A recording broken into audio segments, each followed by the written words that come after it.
Se ne nuk e bëjmë pyetjen nëse unë jam politik çka po lëm bas vetes, atë realisht çka po lëm bas vetes. Po e lëm një shoqëri krejt ndame, krejt përçame. Dhe kjo është pika ku po mundohet sot me Lidhja Demokratike e Kosovës, me hap një etapë të re politike.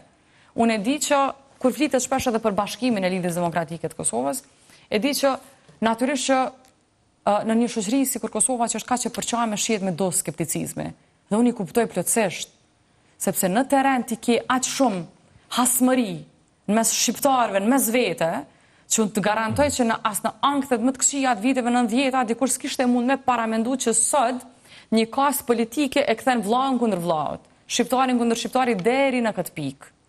Që ti mos me qenë gjeni në rrugë mi fol apo me ndru anën e rrugës, për mos me fol sepse ke bindje. Imagjinoni, ne gjithmonë jemi shujt edhe në aspektin e fesë për tolerancën që e kemi pas.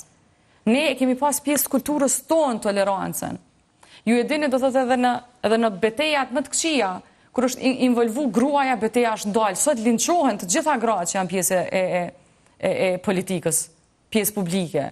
Në momentin që nuk pajtohen me këtë kasë politike që sot i takon pushtetit. Është e dhimbshme për Beso, nuk e di ku ja kanë shti lapsen, nëse mund të me thonë shkurtër shqip, vetë se e di që kjo nuk mund të bëhet bre pa paramendim.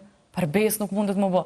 Edhe në qoftë se çka them unë, një naracion që e krijoj gjeneron votë për mu, kur e shone gjithë atë hasmëri, nuk e di bre se duhet me mendu pakës për ma larg, nuk jemi të pavdekshëm asnjëri, as nuk jemi të përhershëm në politikë asnjëri.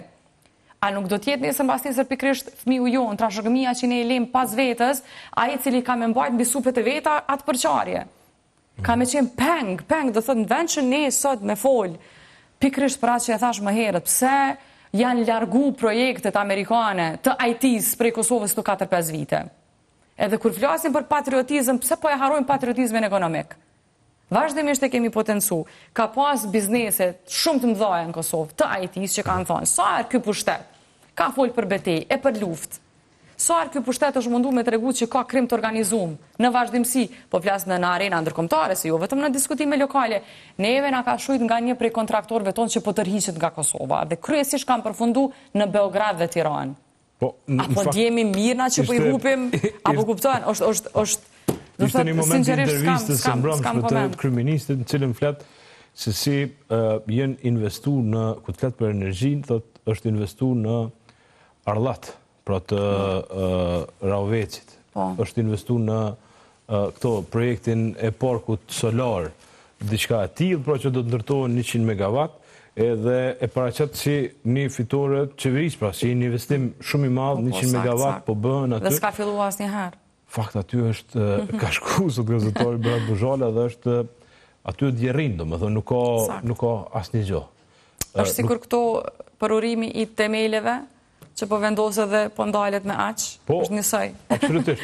Nuk ka asgjë për te. Dhe në fakt, kur jemi te energjia, mendoj që është dashur t'i bëhet edhe një pyetje, zotit Kurti. Të pyetet se pse ofertuesit e gazit lëngshëm, ofertues amerikan nuk kanë marrë përgjigje prej qeverisë Republikës Kosovës. Dhe thotë, mendoj që qytetarët e Republikës Kosovës duhet ta dinë çfarë po ndodh.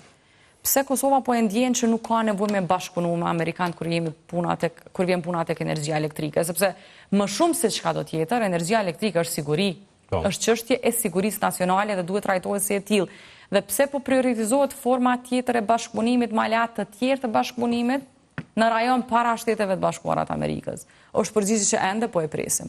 Ka vite që po e presim. LDK-ja në këtë fushat, pra, ka hyrë me atë, pra me synimin bashkimi i së djathës, bashkimi i rikthimi i zonës Vjosa Osmani në listën e Lidhjes Demokratike të Kosovës, i shohim gjithkund bashkë Lumirin edhe Vjosën, që shpëshon fushata, fakt, a ka një, po themi, një përkrahje Lidhja Demokratike të Kosovës me këto që ka boni, pra, për shkak se nuk ishte, si me thonë, nuk ishte punë e vogël kjo. Rikthimi i zonës Vjosa Osmani, hartimi i një listë të përbashkët e tjerë, pra para disa muajve duke i pamundur.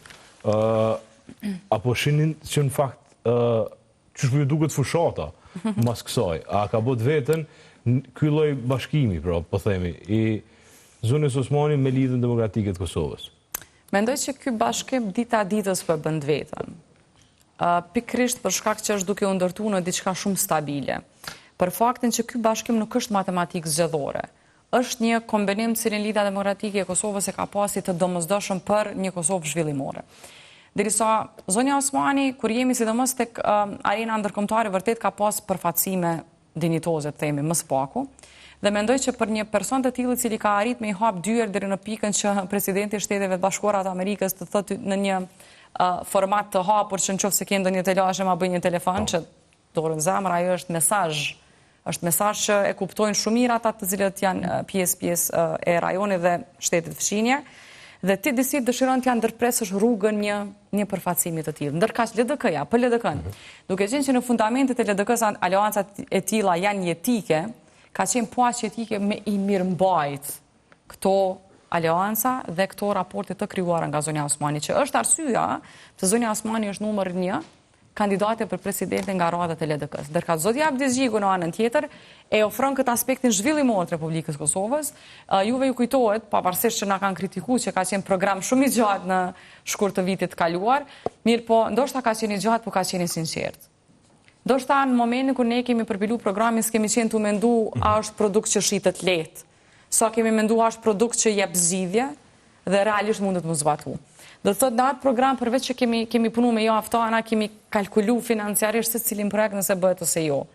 Dhe ne nuk kemi humbë sepse s'kemi pas alternativa. Ne jemi rritë sepse kemi ofru alternativa, për propagandën se kemi pas, atë që e thash më herët. Ndoshta duhet të reflektojmë mbi këtë çështje, por atë sa një Lidhjen Demokratike të Kosovës nuk besoj që e bëjmë këtë kthim mbrapa. Përkundrazi, ky bashkim pikërisht po mundohet me hap një fazë 3. Një fazë e cila nuk i përgjigjet urrejtjes me urrejtje, nuk i përgjigjet gjuhës seksiste me gjuhë seksiste, nuk i përgjigjet linçimit me linçim, por i përgjigjet me projekte, i përgjigjet me plane konkrete, dhe në fakt ne bëjmë apel që edhe lëvizjave të vendosur t'i ofroj pikërisht këto. Ne jemi plotësisht gatshëm të debatojmë me ta kudo dhe kurdo për projekte reale. Për projekte reale që i prekin drejt për drejt xhepin e qytetarit të Republikës Kosovës. Ne çka nuk po dojmë me dal, zoti Murati më thonë është arritje me qenë vendi dytë më i varfën. Nuk po dojmë me leju diçka tillë. Nuk po dojmë me leju me na u varfnu ëndra edhe ambicia deri në këtë pikë. Nuk po dojmë me leju dikush me dalë me thonë na ka 2 fishu e 3 fishu buxheti i Republikës Kosovës, e mos me tregu që na ka 2 fishu e 3 fishu sepse ti je varfnu për aq. Po, është rritë edhe inflacioni, që e ka rritë çat buxhet. Nëse ne kemi thënë shumë shpesh, po duhet me përsërit. Ti e ki pagu bukën 30 cent, ty tu ka tatu 30 centshi. Sot e pagun 60 cent, ty po tatohet 60 centshi. Dhe qeveria po thot, shqyr që sot ti pagun ma shtres, unë ka ma shumë. Dhe po lavdrohet që ka ma shumë dhe marrë më shumë s'po bën asgjë. Në fakt, për çka taton ti si shtet? Për me i mbajt në xhepa? Ti taton që me investu, që me ja lecu jetën qytetarit të Republikës Kosovës, e pse s'jetu investu? Pse nuk jetu investu? I ki pas, përveç që ki pas stabilitet të numrave në kuvend, kërkush s'ka ndalë, për kur gjohet, sepse ka qenë pamundësie e votave në kuvend me ndalë për çka do. Askush s'ka ndalë. Ku i ke projektet madhore?